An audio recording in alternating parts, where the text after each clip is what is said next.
day, leaders of a great church, Apostolic Faith Mission. Welcome to the new season, 2022. I'm Pastor Selby Khumalo, the General Secretary of the Apostolic Faith Mission. We've come to you to deal with one of the pillars of our missionary strategy. And one of the drivers of our missional strategy is governance, good governance. The concentration today is on stewardship. What I'll cover today and what I'll deal with, obviously, introduction, background, and the constitutional mandate, our biblical mandate, the role of the assembly governing body, the role of the chairperson, the role of the secretary, as well as the role of our treasurer. Then I'll conclude. Knowing and doing are entirely different perspectives. Most people do not have to be taught. They have to be reminded. If you do things you have always been doing, you'll get the same results. Learning something new, that will require us to improve our understanding, performance, and our alignment. To change, or the change process will unfold.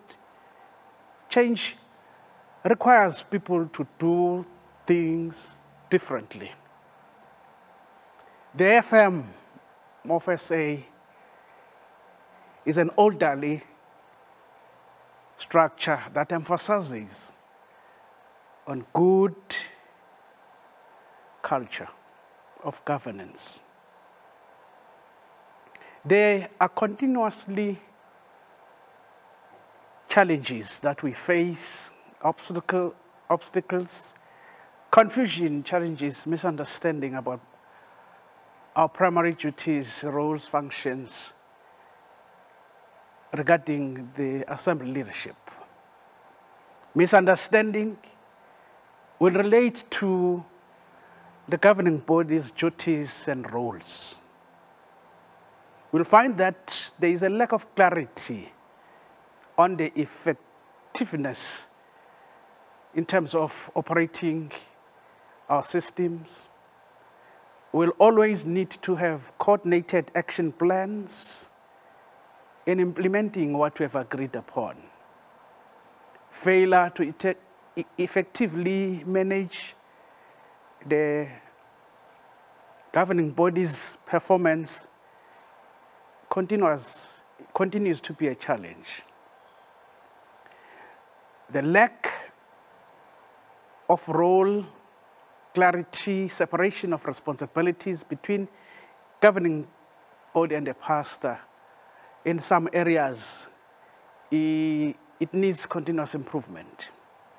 Lack of long-term shared vision with clear goals for the assembly and governing body is a thing that needs to be emphasized continuously. I must therefore remind you about the background and the constitutional mandate of the governing body and other structures. The governing body, as constituted in terms of our church constitution and assembly policy, is an agent of the assembly. Following the principles established by the renowned Robert's Rules of Order, gives us or presents to us a streamlined, workable guidelines for conducting meetings and promoting biblical unity.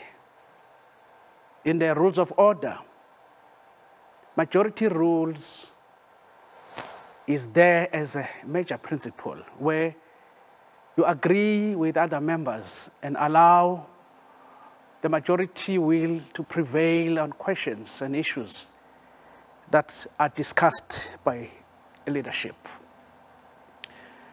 The biblical mandate, I've zoomed in 2 Corinthians chapter 15, verse 7. But you, take courage. Do not let your hands be weak, for your work shall be rewarded. In Luke 22, verse 26, but not so with you. Instead, let the greatest amongst you become the youngest, and the leader as the one who serves. We are in the servant leadership as we discharge our work and prioritize this good governance pillar of stewardship. Paul, in 2 Corinthians 6:1, speaks about working together, God's fellow workers. He emphasizes this point. Lastly, 1 Corinthians chapter 14, verse 40. Paul warns the church as he teaches them about doing all things that should be done decently and orderly. The role of the assembly governing body is articulated in the Constitution. Therefore, we need to adhere to the constitutional directives as outlined in section 2.4 of the Constitution. To note the composition of the governing body as outlined in section 2.4.1. To be aware of the governing body's function as detailed in section 2.4.3. The powers of delegation as described in section 2.4.4. Noting the significance role of facilitating the calling of full-time workers to the ministry. This is shown in section 2.4.5. To observe the limitations of competency as described in section 2.4.6. As we continue, we emphasize once again that governing body is an agent, it's a representative of the assembly. We need to adhere and comply with all constitutional permitted roles and duties. To facilitate the development and adoption of the assembly policy framework, that's a duty of the governing body to ensure that there is an assembly policy that is in place.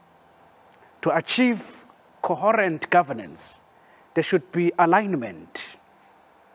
There should be peaceful coexistence in terms of functioning between the pastor and the governing body.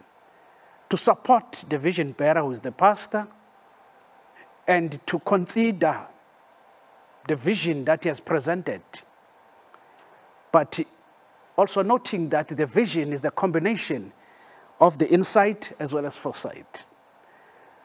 When we do that, we align the resources as well necessary for the implementation, accomplishment of the vision. There should be a vision and there should be resources. That is what the governing body should ensure it happens. To motivate and inspire people to do whatever is necessary to make this vision to be a reality. Colleagues in the ministry, leaders of our beautiful church, governance, management, and coherent. These are three concepts that define the role of the governing body. At times there will be staff. At times there are issues of governance that we need to deal with. And when we take decision and implement, we need to be consistent. Consistency is also an issue. Governance addresses direction, resources, and structure. Management produces programs, activities that help to accomplish what the church wants. The pastor and the staff are usually responsible for this function. They develop, implement, and manage the details behind the program. Coherent means sticking together, marked by an orderly, logical relationships as part that will make sure that we comprehend and we recognize in terms of what needs to be done. The role of the chairperson. The chair ensures meetings are run on time, demonstrating impartiality in decision-making, and that they follow the agenda. The chair's duties may include the following: to prepare the agenda in consultation with the secretary, to be aware of the purpose of the meeting, if necessary, being by recapping the previous meeting, to define discussion in terms of areas of action where you discuss a matter, you put an action, you assign to a particular person, and you put a timeline, you put a date when this should be done. To set the tone of the meeting, that is what chairperson does, whether it does that formally or informally. To conduct the meeting efficiently and effectively within a structure.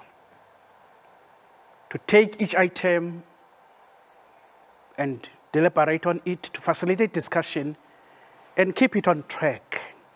Don't deviate on a discussion that is on the table. Keep to time limits. If there is 10 minutes given, ensure that that is done within a particular time. To summarize, a chair must summarize discussion or resolution. To put any question to a vote if necessary. To recap any debate. To clarify decisions and actions to be taken. And check the issues of commitment to those who have been assigned to do a particular job. To ensure that agreed actions are taken. Duties of the secretary will include the following: to prepare and finalize the agenda of the meeting in consultation with the chairperson, to prepare and issue notices on time as per the Constitution, some of them 3 days before, others 7 days before, others 21 days before, and ensure that there is an agenda for all meetings, that the background in terms of the meeting, then it's shared also with the chairperson before the meeting begins. To attend and take minutes.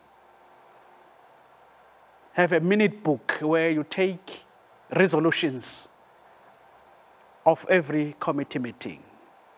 To circulate minutes on time to all committees and ensure that you conduct correspondence.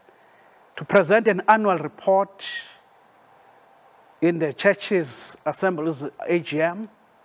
To act at all times under the direction of the committee. You take the mandate, you take what has been decided and you implement it. To pass on retiring from office all books and relevant papers to the incoming secretary or chairperson. In some areas, this is not done. Then the memory and issues that has been done by another committee, they are not passed to another committee for continuity and stability. Duties of the treasurer. These may include that she needs to be, or he needs to be accountable and responsible for the financial activities of the assembly. To maintain the accurate accounts, including records of all debtors and creditors.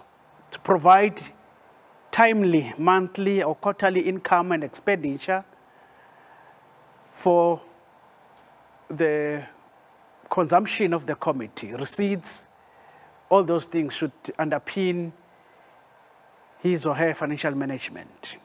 To submit a financial report to the Assembly's meeting and governing body as required. To ensure the safekeeping and retention of all financial reports and information.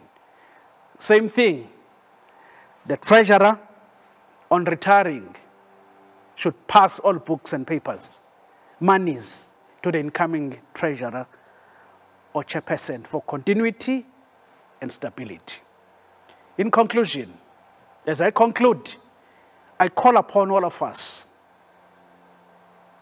to do improvement towards high-performing area. We should improve with an aim of becoming high-performing officials, high-performing leaders. Always, we are called to improve. We need to ensure that our actions, as we implement decisions of the committee, as we implement things around the vision, our actions are coordinated, moving towards high performance. Policy-making framework, we need to be empowered there. Saying how many policies do you know? As a leader of the church, policies that are given as directive from national, as part of the church laws, regulations, we should know the content of such. Let us all focus on outcomes. Let us be results-based. Why do the governing body do what they do? Why they do it that way? Are there better or productive ways to follow? We're saying once again, as I conclude, let us improve, let us align for better performance. God bless you.